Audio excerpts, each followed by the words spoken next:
পথ দিয়েই যাচ্ছিলাম। তো কন্টেন্ট ক্রিয়েটারের কাজ হলো ভিডিও বানানো, একটা জিনিস দেখলে ওইটার উপর ভিত্তি করে ভিডিও বানানো। তো আমারও সেই স্বভাবটা আছে, যদিও আমি একজন কন্টেন্ট ক্রিয়েটার এখনও হইতে পারি নাই, তার ধারে কাছে যেতে পারি নাই।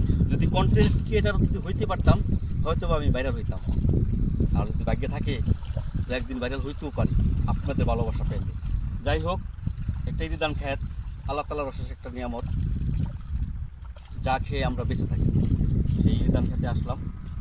এই ধানটা কি করেছে শামসুল ভাই না? এই শামসুল ভাই, আসসালামু আলাইকুম। ওয়ালাইকুম আসসালাম ভাই।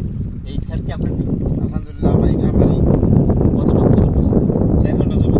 4 ঘন্টা 16 করা, অর্থাৎ 18 কাঠার মতো জমি। এই 4 ঘন্টা জমি নিয়ে আপনার গতবার এই জমিটাই করেছিলেন।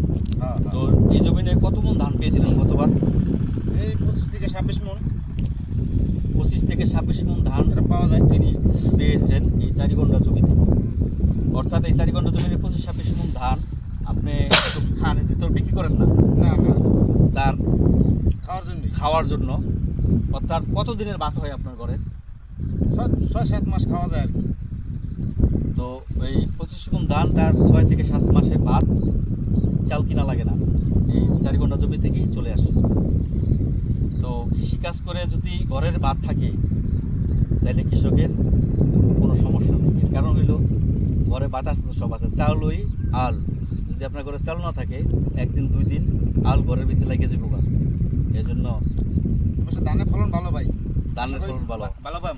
আশা করা যায় 30 মণ ধান পাবে, এবছর 10 মণ বেশি পাবে। আমরাও দোয়া করি শামসুল ভাই সাধারণ একজন মানুষ, খেতে খায়, তার জন্য দোয়া করবেন।